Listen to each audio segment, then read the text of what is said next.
tous.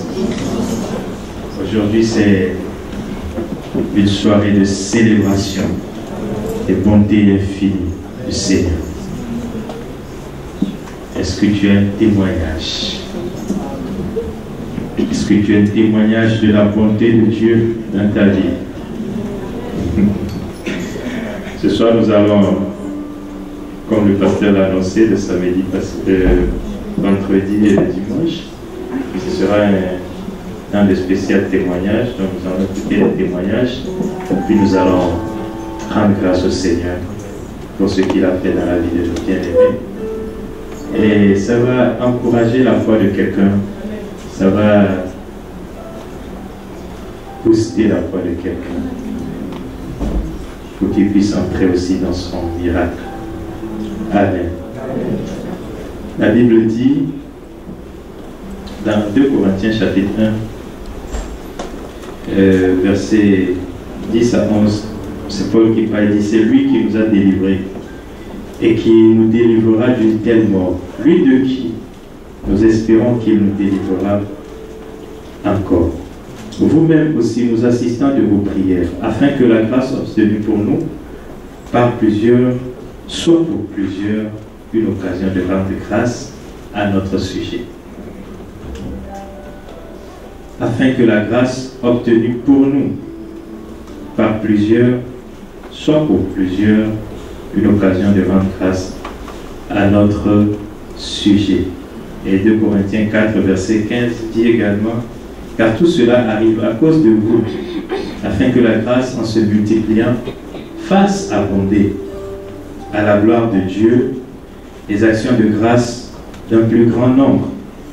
Afin que la grâce, en se multipliant, fasse abonder à la gloire de Dieu les actions de grâce d'un plus grand nombre.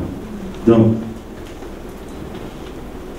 la grâce que tu as obtenue à travers d'un miracle, d'un exaucement, d'une guérison, d'un toucher particulier du Seigneur, fera que ce sera pour nous, plusieurs aujourd'hui, une occasion de faire quoi? De rendre grâce au Seigneur. Fera abonder au travers de nos lèvres une action de grâce. Et donc, nous avons appris à pratiquer la reconnaissance et l'action de grâce. Donc, nous allons commencer par les témoignages. D'abord, par rapport au culte de Pentecôte, au culte spécial du moins, de fin de saison. Et après, si on a le temps, on pourra prendre d'autres témoignages. Donc, je vais commencer par ceux qui nous ont envoyé des témoignages. Je vais leur demander certains de pouvoir passer ici librement.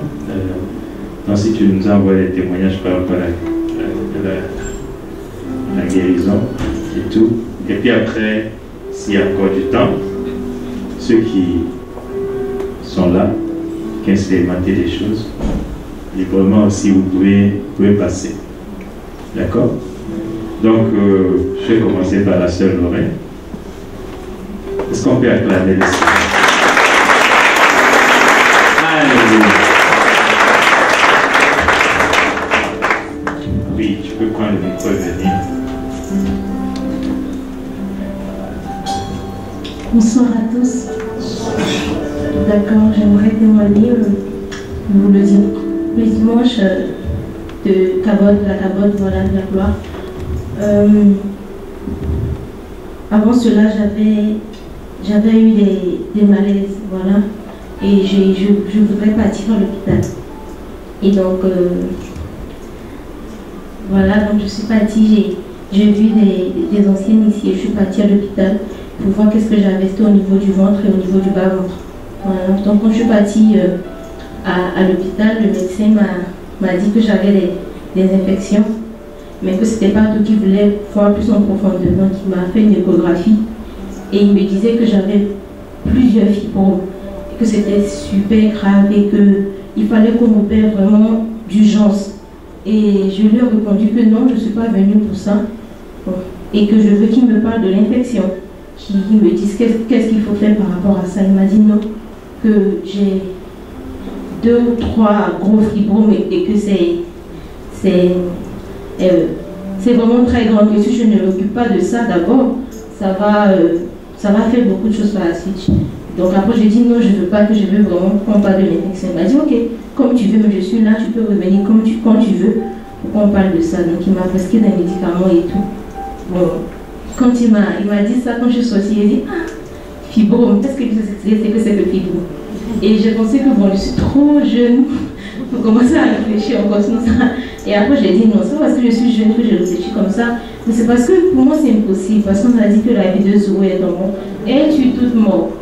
Et j'en ai parlé avec ma PSP, et puis bon, je me suis aussi rassurée. Mais quand même, j'ai prié par rapport à ça. Je suis venue voir maman Alette, le pasteur Alette, et elle m'avait conseillé de m'attendre au Seigneur. C'était une semaine avant la semaine de Cameroun. Donc de m'attendre au Seigneur et de prier par rapport à ça. Je lui ai dit qu'en tout cas que moi je vais faire un contre-examen, voilà, de ces édits-là. Et voilà, toute la semaine j'ai confié au Seigneur celui-là, j'ai prié aussi pour tous ceux qui s'attendaient au miracle par rapport à ce dimanche. Je suis venue.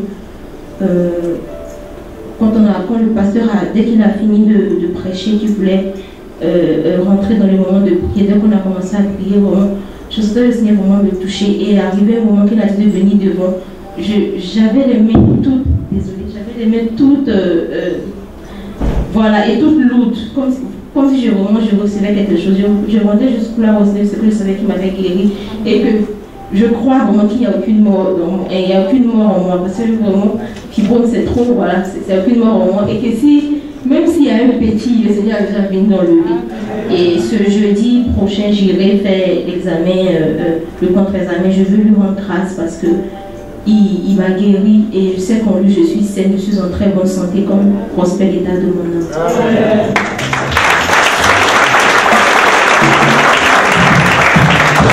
Alléluia.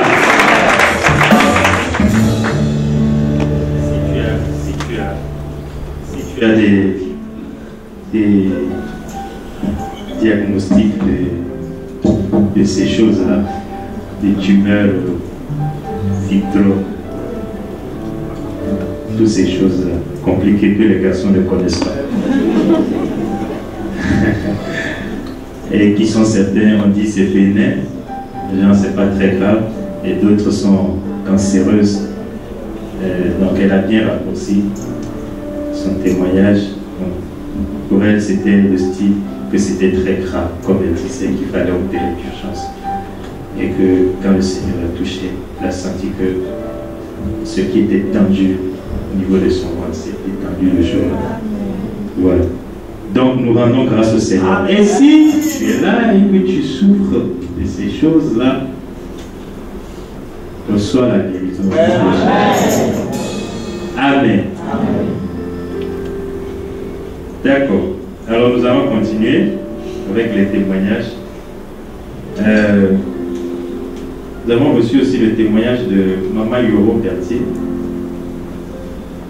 Je ne sais pas si elle est là.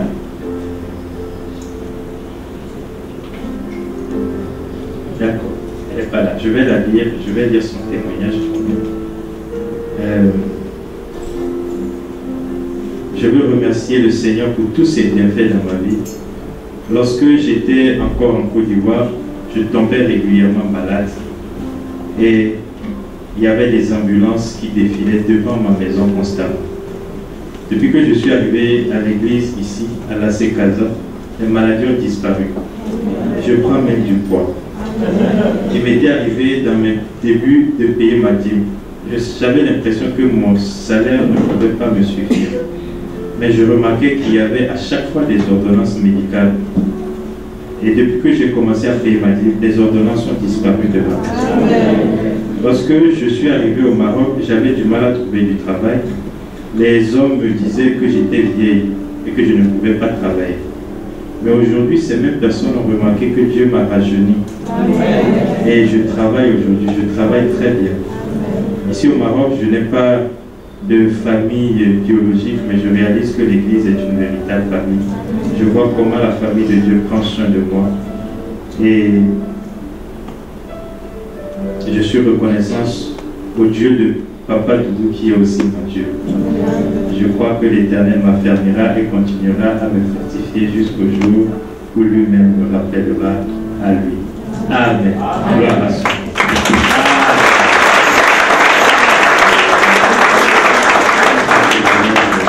témoignage général que la maman envoyé. Elle n'est pas là. Mais nous rendons grâce au Seigneur pour cela, pour sa vie. La Bible dit qu'il nous fait rajeunir comme de mecs. Amen. Amen. Alors, je ne sais pas quel âge tu as reçu le Seigneur. Crois en ces paroles. Que les gens disent que tu es trop âgé ou bien que ton temps est passé pour quelque chose ou que ces choses ne sont pas de ton temps. Il faut refuser ces paroles. Parce qu'il nous fait rajeunir comme des mecs. Et si tu crois en cela, tu vas l'expérimenter dans ton corps, dans tes pensées, dans ta mentalité. Alléluia. On peut avoir un chant pour célébrer la bonté du Seigneur. Et nous allons continuer avec les témoignages. La sœur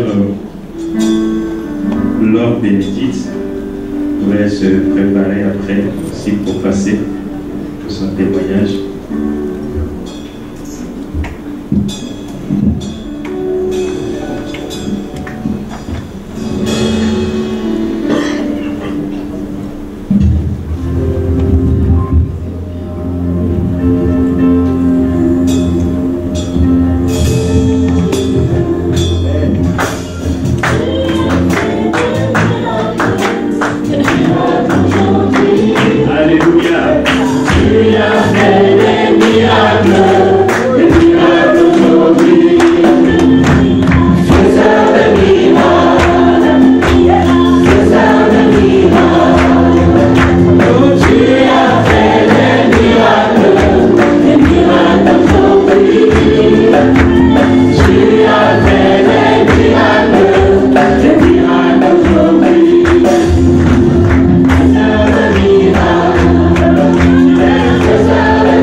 Depuis que je suis arrivée ici, ma vie a beaucoup changé. Avant, quand j'étais au pays, disons que je menais une vie très difficile. J'étais tout le temps malade. L'hôpital, c'était devenu comme ma deuxième maison. Je faisais des crises tout le temps. Et à chaque fois qu'on allait à l'hôpital, on disait non, c'est rien de grave, on n'a rien trouvé. À 2 mois de mon examen, c'était impossible de réviser. J'arrivais pas à travailler. À chaque fois que j'approchais mon cahier devant mes yeux, j'avais une douleur atroce dans ma tête. Et quand j'étais en classe, et que je suivais un cours important, automatiquement je faisais une crise, je tombais et je perdais les cours, je ne pouvais pas travailler. Et quand on est reparti à l'hôpital et qu'on a fait un électroencéphale, on m'a dit que j'étais épileptique. Cette nouvelle m'avait beaucoup bouleversée. Je suis arrivée chez moi, je me suis enfermée dans ma chambre et j'ai voulu me suicider. Je me disais, à quoi ça sert de continuer à vivre si on est tout le temps malade, on n'apporte que des problèmes. Je me considérais comme un fardeau pour mes parents parce qu'ils me consacraient tellement de temps et ils n'avaient plus assez de temps pour mes frères et pour mes sœurs. Et là, mon frère m'a emmené à l'hôpital. Mon frère est venu me chercher et il m'a emmené à l'église. Quand il m'a emmené à l'église, je me rappelle que ce jour-là, le pasteur avait prêché exactement la parole qu'il me fallait. Il avait dit qu'à la croix, Jésus avait crucifié le péché et la maladie était venue avec le péché. Quand on est de nouveau, on n'est pas malade, on est guéri. J'avais été guérie par Jésus, le médecin par excellence. Je n'étais pas malade. Je suis rentrée chez moi et j'ai prié. J'ai demandé à Dieu de me donner la force d'affronter mon examen. Je ne voulais plus faire de crise. Je suis retournée à l'école. J'ai continué à travailler. J'ai travaillé. Et au final, j'ai eu mon examen avec une mention très bien. J'ai fait 16 de moyenne.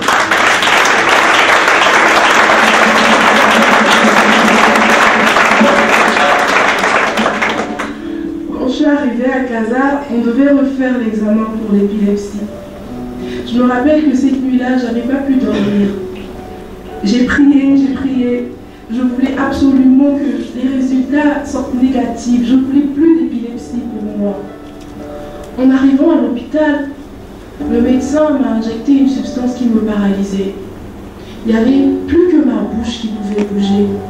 Il m'a conseillé de dormir parce que j'allais être là pendant un bon bout de temps. Mais en rentrant dans l'appareil, je n'ai pas dormi. J'ai passé 1 heure à chanter mon Dieu. J'ai chanté, j'ai prié et j'avais l'assurance, j'avais la ferme assurance qu'il allait me guérir, en sortir de cet appareil. J'allais être en bonne santé. Et quand on a eu les résultats, ça s'est avéré que j'étais pas épileptique, que le médecin a dit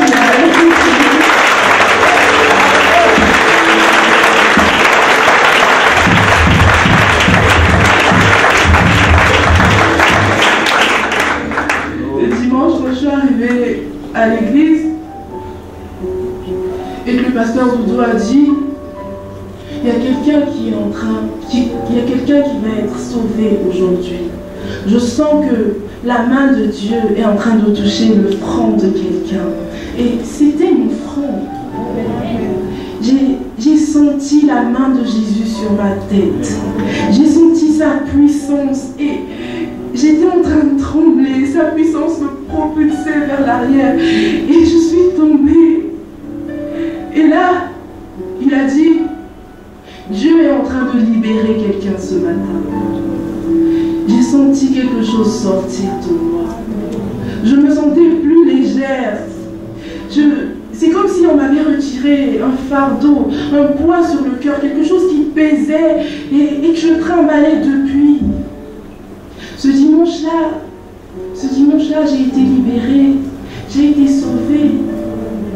J'ai commencé à parler en langue et je comprenais les choses.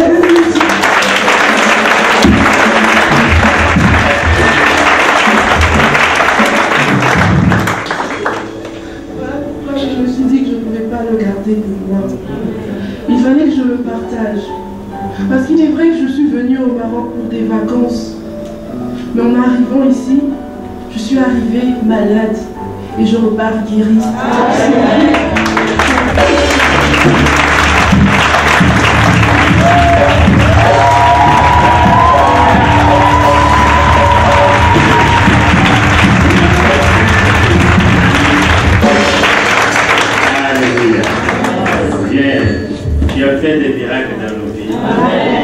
Dieu le puissant guérisseur. Le puissant guérisseur. Puissant guérisseur. Puissant guérisseur. Tu as guéri puissamment, puissamment aujourd'hui. Tu as guéri puissamment, puissamment aujourd'hui. Puissant guérisseur. Puissant guérisseur. Tu as guéri puissamment, puissamment aujourd'hui. Tu as guéri puissamment, puissamment aujourd'hui.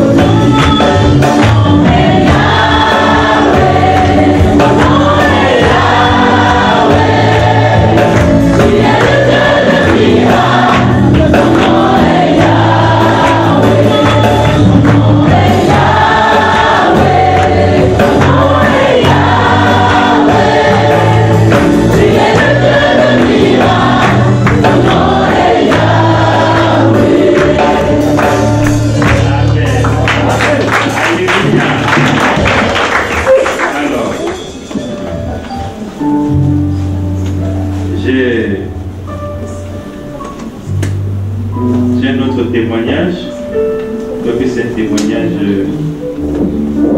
général. On va laisser ça porter.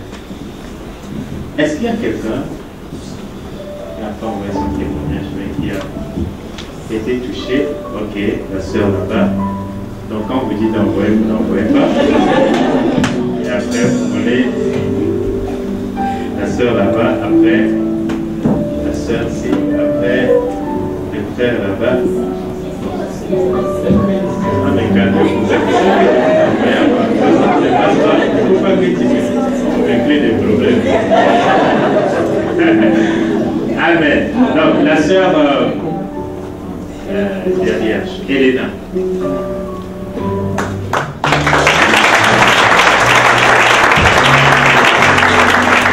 Je ne maîtrise pas vos témoignages, soyez brefs. D'accord? Bonsoir à tous. Je me présente Elena, pour ceux qui ne me connaissent pas.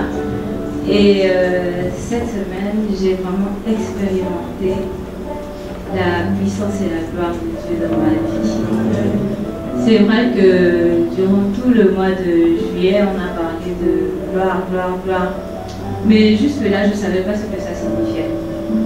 Je me posais des questions, et j'avais commencé un stage, vu que je rêve en fait d'être une femme très influente, une femme d'affaires. Tout ce qui concerne le business, vraiment, j'y aspire. Et très tôt, j'ai commencé à me lancer dans ce milieu. J'ai fait affaire avec les juifs, ça n'a pas marché, bref. Mais la semaine avant mon baptême, et je vais dire les 2 semaines avant mon baptême, j'ai vraiment traversé un temps de persécution. J'étais tourmentée de tous les côtés et j'ai connu une crise financière pas possible.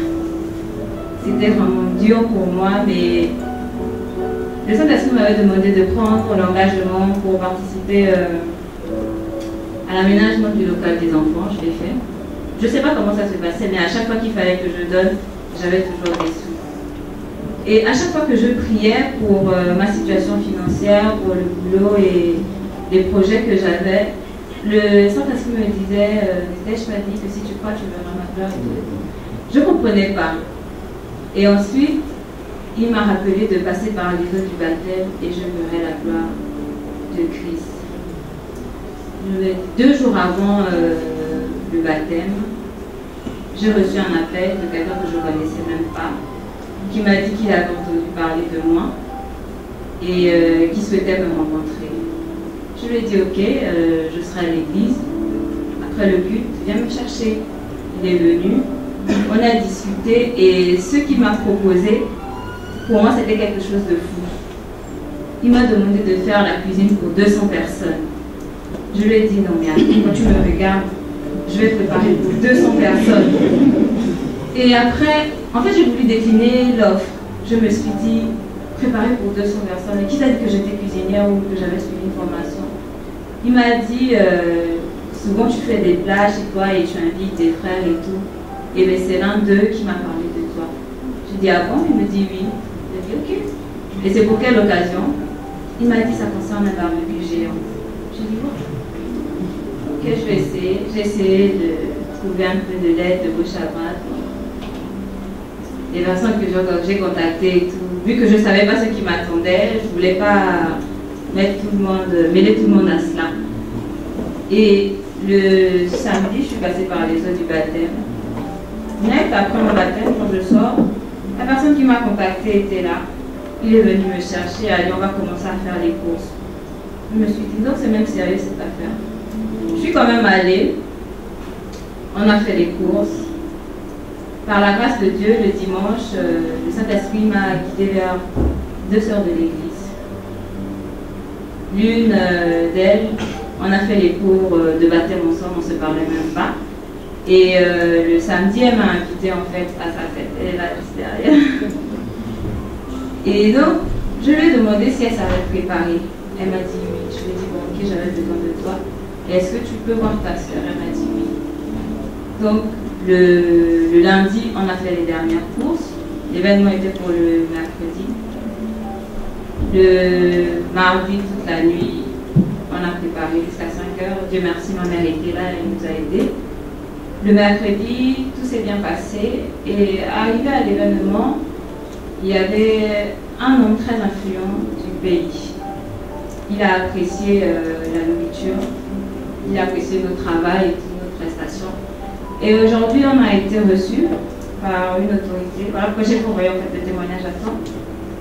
Et sincèrement, je ne m'attendais pas à ça.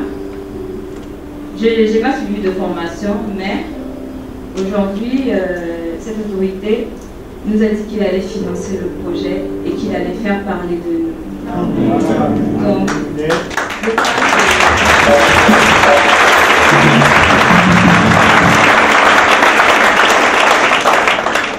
je voulais rendre grâce à Dieu parce que c'est un projet auquel j'y avais même pas pensé. Et Dieu a béni mes mains. Voilà. Mes mains ont fait manger, nos mains. Nos mains ont fait manger des autorités et aujourd'hui, ils veulent vraiment nous lancer, faire parler de nous. Et je crois que c'est pas seulement dans le milieu de la restauration. Il y a autre chose qui nous attend. Amen. Donc je voulais rendre gloire à Dieu pour ce rêve qui se réalise. Amen.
La gloire se manifeste sous plusieurs formes.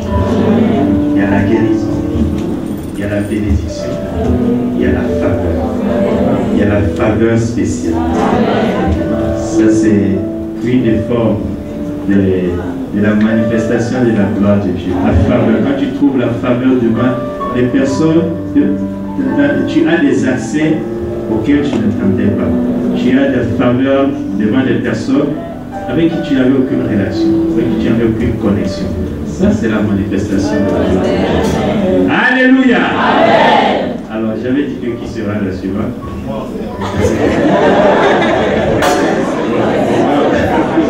La sœur, elle avait levé la main. Après, on prend le frère. D'accord. Est-ce qu'on peut l'encourager?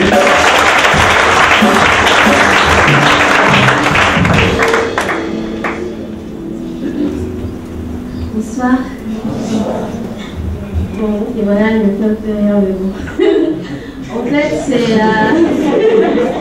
ça a commencé depuis l'année 2015. Je ne sais pas ce qui lui arrivait, je rotais beaucoup. Je pensais d'abord que c'était dû à des jus gazeux, tout ça. Donc après, j'ai arrêté. Mais j'ai réalisé que c'était vraiment devenu grave. Et c'était bizarre parce que ça venait le matin quand j'étais en train de prier. Et c'était tellement devenu grave que même mes collègues m'entendaient monter dans la chambre. Et vraiment, ça commençait à me gêner. Mais bon, je me disais que je ne suis pas malade. Je ne suis pas malade et tout pour venir ici, devant les gens qui ont prié pour moi. Et le premier culte où on a prié pour les malades, à la fin du séminaire, le pasteur disait comme ça, il y a quelqu'un qui a donné son sujet, qui disait qu'il avait des démangeaisons. C'est que cette personne a vraiment la foi de ce que le Seigneur s'occupe des choses qui peuvent sembler futiles, banales. Après, j'ai réalisé que moi, je n'avais pas eu cette foi-là de croire que mon père pouvait se soucier de quelque chose qui me gênait énormément. Donc, après, je suis restée là, j'ai quand même prié. Et le Saint-Esprit m'a touchée. Et après, pendant 3 semaines, je ne revenais plus. Mais c'est comme si c'était revenu, en fait.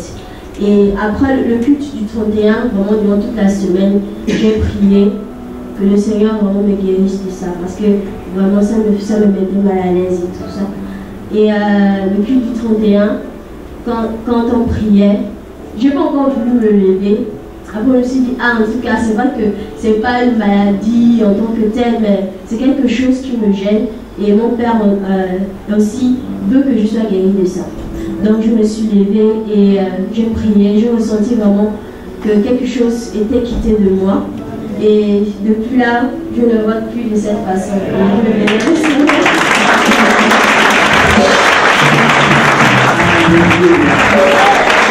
Même les maladies les plus insignifiantes, comme les plus graves, le Seigneur les guérit. Amen. Amen.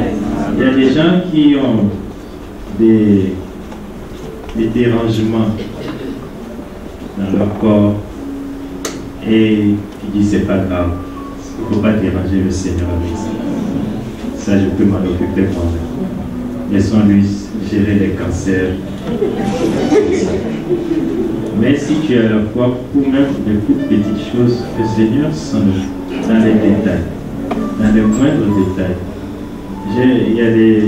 Je m'a dit que même les petites maladies de peau, parce que la peau est c'est un tissu, ça fait partie du corps. Donc s'il a guéri le corps, pour moi même les choses qui sont bizarres sur ma peau, je m'attendrai à sa guérison.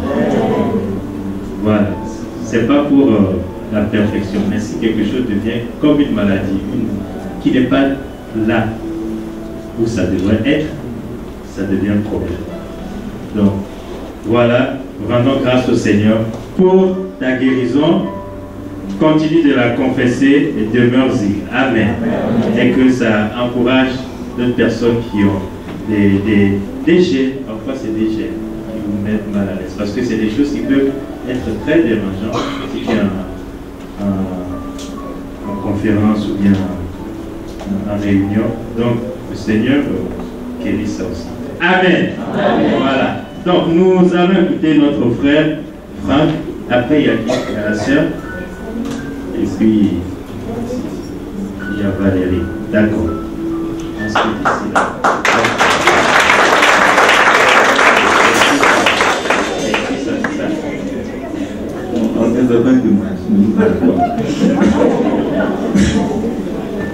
Bonsoir.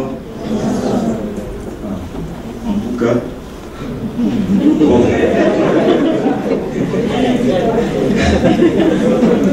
Je vais rendre mon témoignage, mais il y aura une parenthèse dedans. Parce que j'avais déposé mon témoignage concernant la guérison de la myopie que j'ai. Voilà, c'est pas encore parti totalement.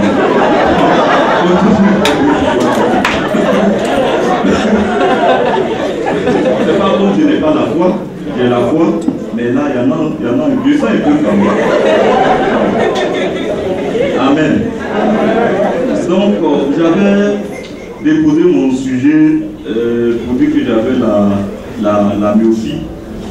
Et c'était depuis le premier rendez-vous de la guérison. Voilà. Et lorsqu'on a fini de prier, vraiment, je ne sais pas comment me situer au juste. Au moment de la prière, j'ai réussi à voir clair, d'une manière visible. Après, dès que la prière finit, c'est parti. Donc, de toute façon, que je ne savais pas comment j'allais venir écrire encore un texte. Je ne savais pas, vraiment, j'étais un peu troublé, mais j'ai laissé. Et quelques temps après, j'ai décidé d'aller voir. Là, je coupe, je n'ai pas envie de rentrer dans certains détails. Je coupe. Voilà. Et là, j'étais allé voir la sœur Colombe dans son hôpital pour aller faire un test, pour voir où j'en ai avec les yeux. Parce que, pour votre information, avant, je n'arrivais même pas à lire la Bible et je n'arrivais pas à travailler sur un PC du tout. J'achetais mes ordinateurs, je les vendais peut-être 2 jours comme ça après, parce que je n'arrivais pas à les utiliser. Et je suis parti voir la sœur, elle m'a fait des consultations et elle était découragée. Est-ce que vraiment, ton cas, je n'ai jamais croisé un cas comme ça? Là, c'est plus fort que moi, peut-être que je vais contacter un ancien. Et elle me demande comment tu fais et puis tu marches, tu fais des choses. Parce que normalement, tu devrais être aveugle. Je dis oui, ça c'est. Pour moi, qui disait ça, c'est une bonne nouvelle, ça veut dire que c'est Dieu qui me conduit. Donc, au moment où elle faisait les tests, et puis elle était découragée, moi j'ai constaté qu'il y avait des choses qui avaient été changées. Parce que mon premier test que j'avais fait au pays, l'ophtalmologue m'avait donné 2 semaines pour devenir aveugle. Oui. Et lorsqu'il m'a dit, petit, dans 2 semaines, je suis découragé, et je suis désolé du moins, maintenant tu vas être aveugle. Mais quand même, voici des lunettes qu'on va te donner, il faut te débrouiller avec. Et j'ai mis ces lunettes qu'il m'avait données. Malheureusement, il y a eu 2 accidents qui m'ont raté quand ils portaient ces lunettes. Je les ai arrangés, j'ai préféré mes yeux comme ça. Et là-bas, tout dernièrement, quand la soeur faisait des trucs, j'ai vu que vraiment les choses ont changé parce que avant il y avait des choses que quand ils portaient les lunettes ou quand on faisait les tests, je n'arrivais pas à voir. Et là, j'ai vu que ma vue, voilà, ça s'est amélioré. Et vraiment, donc je lui disais que ça me faisait rire, ça me faisait quelque part rire parce que c'est elle qui devait m'encourager à être fait. Quand elle disait, il dit non, ne t'en fais pas. Moi, je suis en train de ne t'en fais pas, ne crains pas. Donc, ne crains pas du moins. Donc, j'avais déposé le même sujet encore pour le dimanche de Pentecôte. Et 3 jours, au moment où on faisait les semaines de prière, 3 jours, vraiment, j'ai eu mal, vraiment très mal pour moi, que moi je ne comprenais pas. Vendredi, je ne suis pas venu à l'église pour cela. Et le samedi, ça s'est empiré. J'étais assis à la maison, je dis, mourir à la maison, mourir à l'église. C'est qui est mieux. Je viens quand même ici. Au moins si je viens ici, c'est bon. Et je suis venu, on a prié, on priait pour le renouvellement, pour la restauration. Moi j'ai parlé en langue. Après c'est parti, mais ce n'était pas total. Et le dimanche, je suis venu, non responsable à la maison m'a dit que Franck, tu étais du service. J'ai fallu lui dire que vraiment moi, j'ai mal au ventre que je ne peux pas servir. Je lui ai dit que ok. Et j'ai accepté, j'étais assis ici. Au moment où j'étais assis là, le culte se passait, vraiment ça n'allait pas du tout. J'avais des exercices avant où on a prié, c'est passé. C'est comme si c'est le même musicien là qui revenait. Je ne comprenais pas. Je disais, mes yeux, tu m'as guéri, je suis sûr que ça ne peut pas venir de toi. quand le pasteur a donné 15 minutes maman a donné 10 minutes de pause, il a failli prendre mes bagages encore pour continuer à aller. Après, je dis non, que je reviens. Et il était assis là. Au moment où il était assis, on nous dit que bon, l'intercession ne va pas assister, que nous quittons, on allait partir dans la petite salle. Or, moi, je venais me positionner pour que j'ai une position de main. Non, je me disais, j'ai dit, mais je suis en train de souffrir comme ceux qui ont dit d'aller dans la salle. Et c'est ça, comment ça change sur moi? Comment je vais être guéri? Nous, on va prier pour les gens. Moi, je peux être guéri aussi. Non. Bon, j'ai obéi quand même. Et je suis mis là-bas. Mais entre la démarche là et là-bas, j'ai été guéri en route.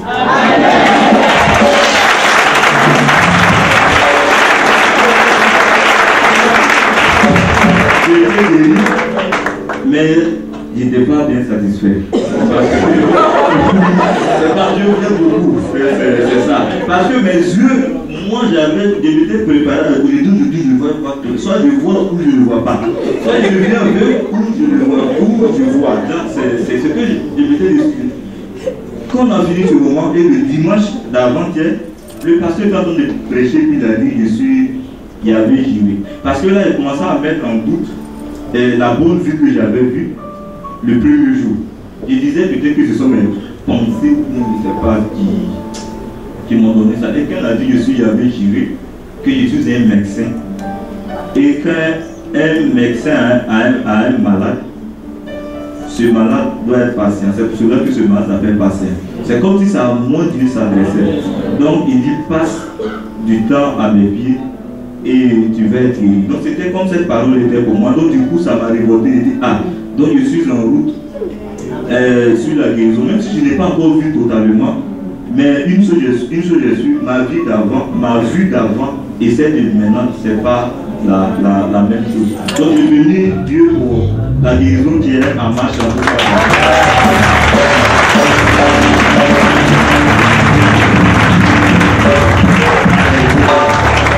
Gloire à Dieu pour les ulcères qui ont été guéris. Gloire à Dieu pour la vie qui s'est améliorée. Et nous croyons que la vie sera totalement restaurée. Continue à confesser la parole de Dieu. Continue à proclamer la parole de Dieu, à rester ferme sur la guérison qui a été proclamée pour toi, qui a été déclarée, accomplie pour toi à la croix. Continue à demeurer dedans et à la confesser. Comme le Seigneur a commencé à améliorer, ça va finir. Quand nous regardons dans la parole de Dieu, nous voyons des exemples de guérison différents. Mais un exemple qui encourage pour quelqu'un comme toi dans ce cas, c'est quand Jésus devait guérir l'aveugle dans cette ville, et puis il a fait sortir, il a dit viens, on quitte le village, et puis quand il a posé les mains, il a dit est-ce que tu vois? Il dit je vois les hommes. Avant je ne voyais pas, maintenant quand il a ouvert les yeux, il dit je vois les hommes comme des arbres. Et Jésus a encore pris la mission et dit regarde un peu mieux. Il dit ah, maintenant je le vois comme des hommes, je le vois clair. Donc, c'est-à-dire, on peut se demander pourquoi est-ce que Jésus n'a pas fait, le Tout-Puissant n'a pas fait tout de même pour qu'il voit tout clair, alors que pour Bartimée, c'était tout de même. Donc je crois que c'est aussi des exemples dans la parole pour encourager la foi de quelqu'un. Que ne reste pas. Quand la vie a commencé à passer à une autre étape, ne dis pas je vois que juste comme des arbres. Dieu ne m'aime pas alors qu'il a fait pour Bartimée, pour lui il voyait tout d'un coup. Moi je ne vois pas. Parce qu'il y a des gens qui ont donné des témoignages où leurs yeux se sont éclaircis tout d'un coup. Donc, demeure, les arbres deviendront des hommes. Alléluia. Et tu ne seras certainement pas aveugle. Et tu verras jusqu'à la fin de tes jours sans compter.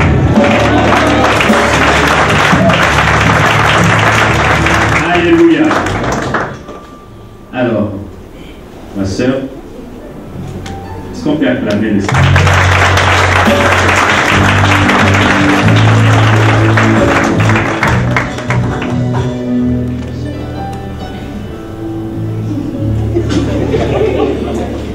Bonjour à tous, je suis la sœur Priscille Sorbo et le vendredi passé voudrais rendre un témoignage parce que vraiment, c'est vrai que j'avais expérimenté déjà la main de Dieu dans ma vie concernant certaines guérisons.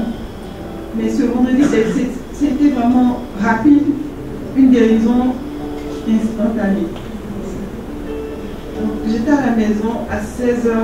Normalement, toute la journée, je me portais bien, tout allait bien. Mais vers 16 h, quand j'ai commencé à me préparer pour l'église, j'ai commencé à sentir des douleurs au bas et c'était vraiment atroce. J'avais mal aux pieds, je ne pouvais pas me tenir droite. Donc j'ai fait un effort, je me suis dit que c'est sûrement le diable qui voulait m'empêcher de venir à l'église. Donc j'allais faire un effort, j'étais avec ma soeur Laetitia. Donc je me suis préparée, je suis sortie de la maison, j'ai fait des efforts, je suis arrivée à l'église. On était assis, mais je ne pouvais pas me tenir. Finalement, j'ai opté pour aller m'asseoir vers les toilettes. Ça n'allait pas, je me suis couchée, j'ai commencé à me craigner. Et après, j'ai demandé à rentrer à la maison parce que finalement, c'était devenu trop fort. Et donc, j'ai demandé à ce qu'on lui fasse appel. Et le frère, il a demandé à ce qu'on appelle Papa Elie. Comme ça, il allait prier pour moi. Et donc, c'est comme ça qu'il est venu et il m'a demandé de mettre la main sur, c'était au baron, de mettre la main sur le baron et qu'il allait prier. Quand il a commencé à prier, il a fini, quand il est sorti, j'ai vomi et la douleur s'est calmée. La douleur est partie.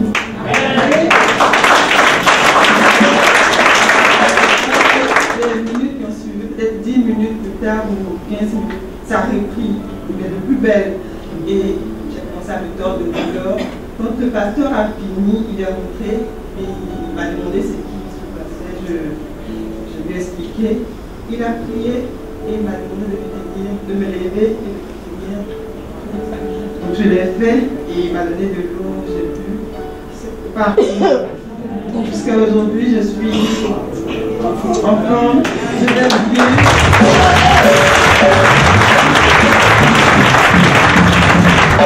Alléluia. Tu es en forme, tu peux te tenir droite. Alléluia. Gloire à Dieu pour sa guérison dans la vie de notre sœur ce vendredi passé. C'est vrai qu'on l'avait vu, elle était totalement paralysée en bas. Là-bas. Et Dieu la restaure. Amen. J'ai un conseil pour quelqu'un qui, quand il est dans une situation difficile, préfère rester peut-être dans la maison et pleurer. J'aime bien ce que le frère Franck a dit, que s'il faut mourir, vous pouvez mourir.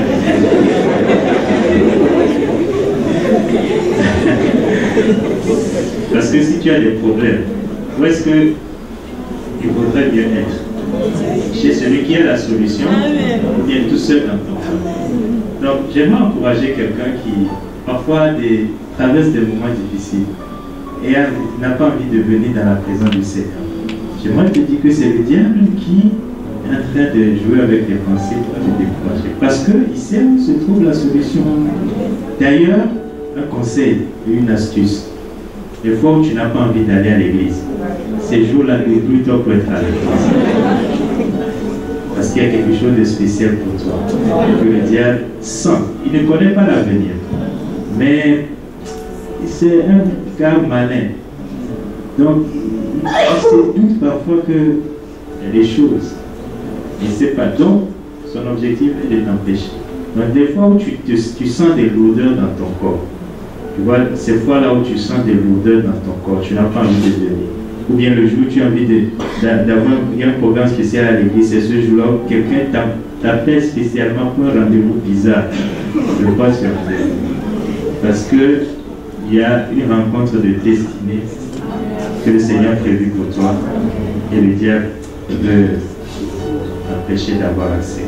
Donc, si tu as des problèmes, viens ici. Parfois, on ne parlera pas de ton problème, mais parce que le guérisseur, le solutionneur, celui qui est tout est là et que l'onction va être en train d'être libérée, par la foi tu vas recevoir. Parce que la dernière fois on n'a pas parlé de guérison, mais elle a été restaurée.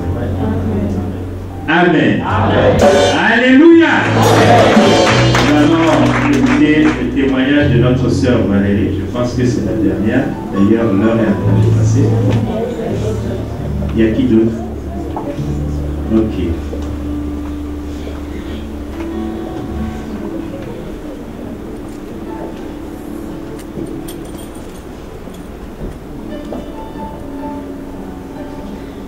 Bonsoir.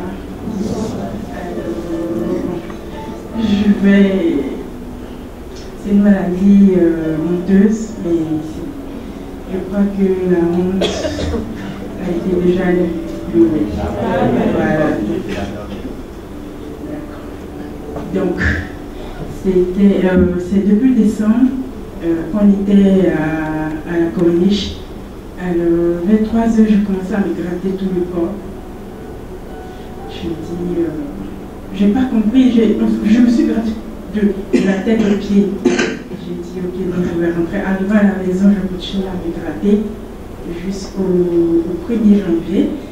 Et ça m'a paru bizarre de rentrer dans une année avec une maladie comme cela. Je vais pas tout de suite chercher à savoir d'où ça venait, mais quand ça persiste, vraiment, c'est quand même désagréable. Je ne pouvais pas même venir à l'église souvent parce que, à cause du fait que je me grattais et la journée et la nuit, j'avais quand même du mal à me tenir, même me lever, aller à la douche. Vraiment, c'était comme de la folie en fait dans les débuts. Et je suis allée consulter un dermato. Dans les premiers temps, elle m'a rien dit. Elle m'a seulement posé quelques petites questions pour savoir est-ce que j'avais des maladies. Avant ça, je dis bon. Je vais regarder avec elle. Après, elle m'a prescrit une ordonnance. Une semaine, ça allait. Après, la deuxième semaine, c'est d'autres choses qui sont venues encore plus graves que les démangeaisons. Donc, jusqu'au mois d'avril, j'ai vu un autre dermato et elle m'a dit que j'avais la gale. Je dis waouh, une fille assez maniaque comme moi, j'ai la gale, c'est bizarre comme moi. Je dis ok, donc la gale commence à se faire. Elle m'a donné pas mal d'ordonnances avec plein de choses. Donc c'était une thérapie, il fallait que je suive ça à la lettre. Mais je n'ai pas bien suivi et la maladie a persisté. Donc plus je prenais des médicaments, plus ça s'aggravait. Et chaque jour il y avait soit une maladie liée à la peau. C'était, je ne sais même pas comment vous la décrire. Et le dimanche 31, j'avais tellement vu pas mal de dermatos que je dis, bon, cette fois-ci, Seigneur, je crois que tu vas me guérir. C'est la dernière carte. Parce que je t'ai mon programme, prier. Parfois, c'est dans la tête. Je me dis, bon. Donc, ce dimanche-là, quand on est venu, vraiment, je n'ai rien dit, mais je sentais dans mon corps comme si on me faisait des petites piqûres à chaque partie qui me grattait. Parce que ça m'avait laissé plein de trucs sur le corps. Et je sentais comme des picotements là, ce jour-là, le dimanche. Quand je suis rentrée le lundi, je me suis grattée comme jamais je me suis grattée. Tout le corps. Et j'ai eu des plaies, pas mal de lésions. Je dis, ok, je vais aller voir un autre dermato. Et cette fois-ci, elle m'a dit de faire, comment dirais-je, un truc cutané, je ne sais pas comment on fait ça. Voilà, donc je fais ça pour voir qu'est-ce qu'il y a sur la surface de la peau qui fait que je me gratte tout le temps. Et je prends le résultat le lendemain, test négatif. Je dis waouh, Seigneur. Donc si le test est négatif, ça veut dire qu'il n'y a rien sur moi. Donc elle m'a dit après le test négatif, il faut que j'aille faire une biopsie cutanée. C'est-à-dire on va prendre un peu de ma chair. Je dis non. Donc devant le labo, je dis Seigneur, ça là, tu lui as donné l'intelligence, elle n'a rien trouvé. Je pense qu'il n'y a plus rien dans mon corps. Parce que ça, c'est le délit. C'est ça que j'attendais pour voir qu'est-ce qu'il y avait. Donc si le test est négatif, en tout cas cette affaire, c'est toi qui vas régler. Et je suis rentrée à la maison. Chaque soir, en principe, je dois me laver au moins pour pouvoir bien dormir, il faut que je me lave bien. Donc il y a une soeur qui m'a dit, dès que je suis rentrée, je dis, je lui ai dit, et elle m'a dit, elle a commencé à parler en langue, elle m'a dit que Valérie, tu sais, ta peau, c'est la peau de Dieu, tu laisses tomber, Dieu t'a déjà guéri. Donc vraiment j'avais une foi, j'ai reconnu Amen à sa prière. Si elle est dormie, cette semaine j'ai constaté aucun gratitude.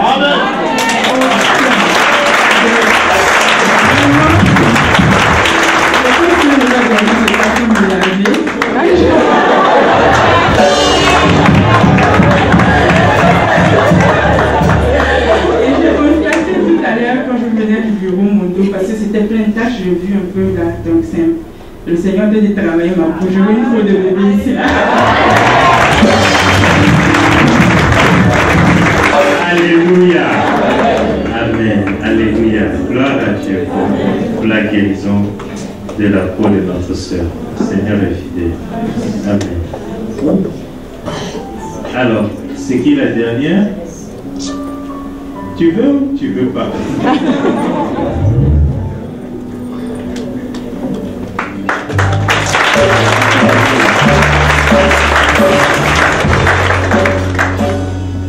Bonsoir. Je suis venue au Maroc d'abord parce qu'on m'a dit au pays que j'avais un cancer du sang. On est venu ici, on était complètement perdus.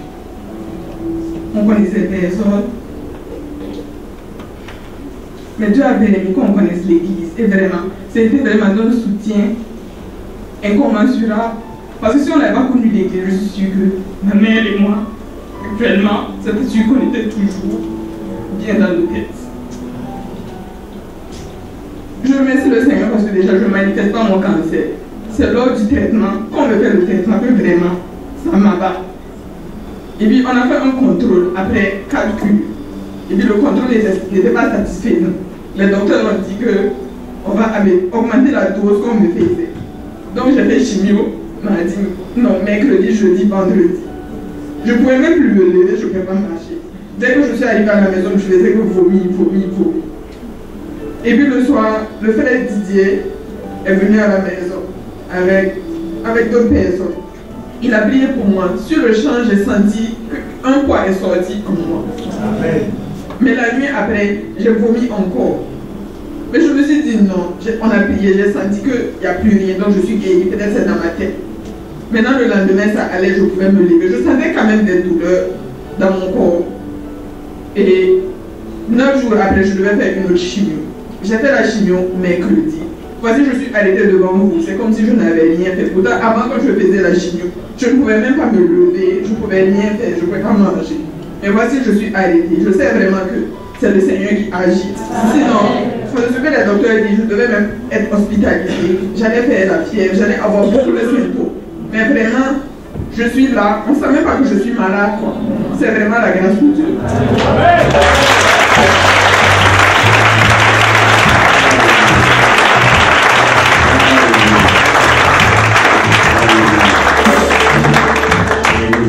Que le Seigneur t'amène à expérimenter toute la santé dans ton corps.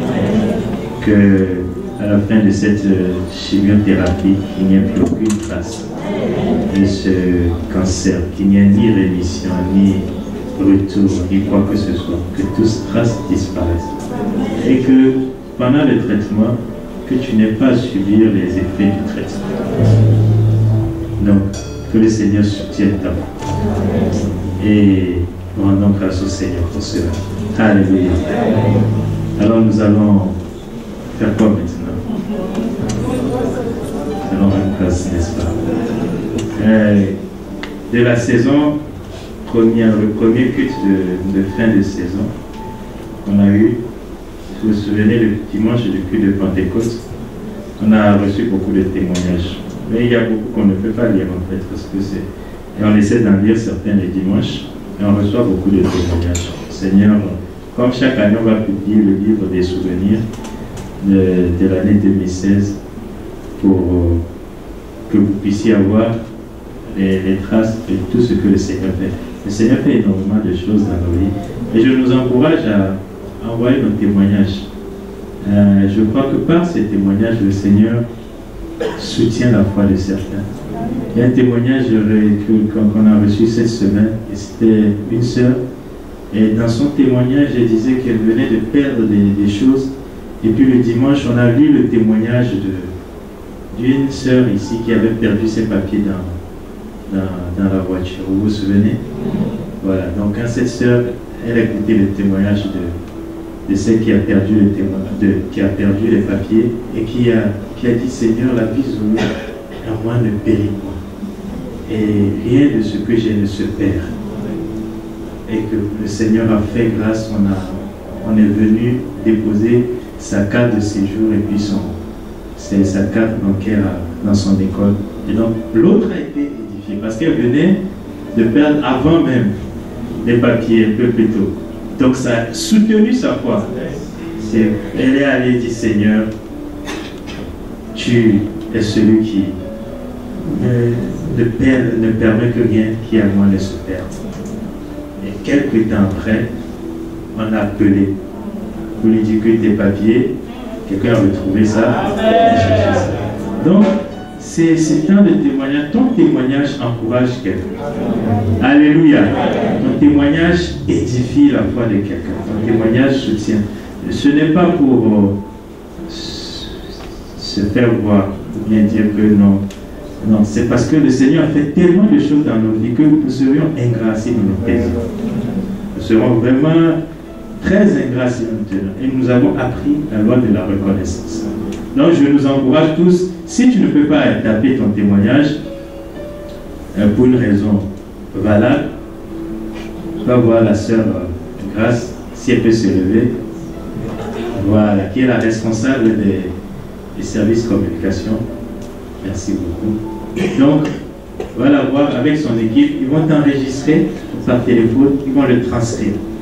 On va le lire. Il y a certains témoignages des personnes qu'on lit, c'est des témoignages des personnes qu'on a transcrits. Donc ne te tais pas des bienfaits du Seigneur dans ta vie. Et maintenant, si tu ne vois le Seigneur rien faire dans ta vie, selon toi, je dis bien selon toi, tu ne penses pas voir des choses grandes et grosses, commence à lui rendre grâce pour juste le fait de pouvoir manger. C'est le fait de pouvoir manger. Le fait de pouvoir parler. Le fait de pouvoir tenir. Commence à lui rendre grâce pour ça. Si toi, selon toi, tu ne vois rien d'exceptionnel, tu n'as pas des cancers, tant mieux. Ou bien, voilà, tu n'es pas au chômage, tant mieux. Ou bien tu n'as pas de maladie ou des problèmes graves, tant mieux. Mais ça ne veut pas dire que le Seigneur ne fait rien dans ta vie.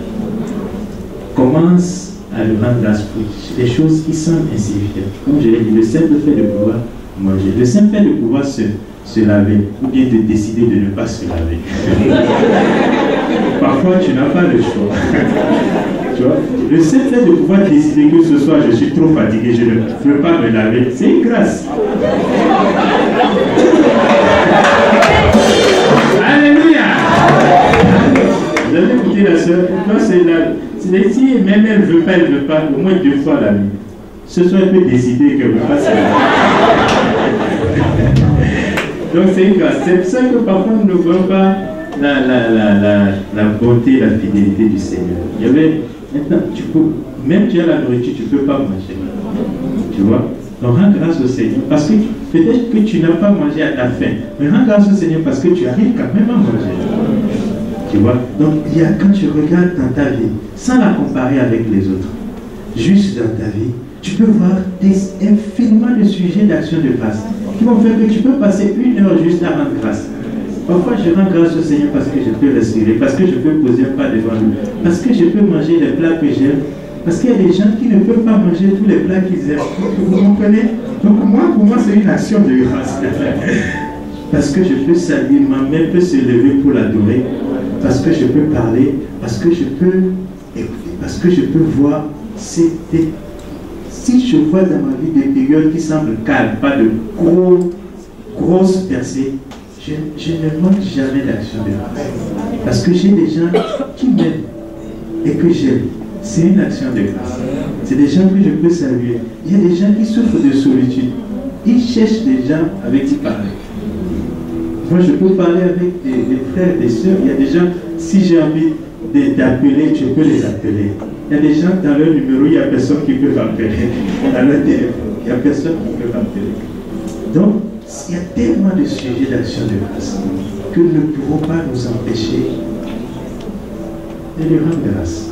Alors, est-ce que les actions de grâce des frères ici font que tu as envie de rendre grâce au Seigneur?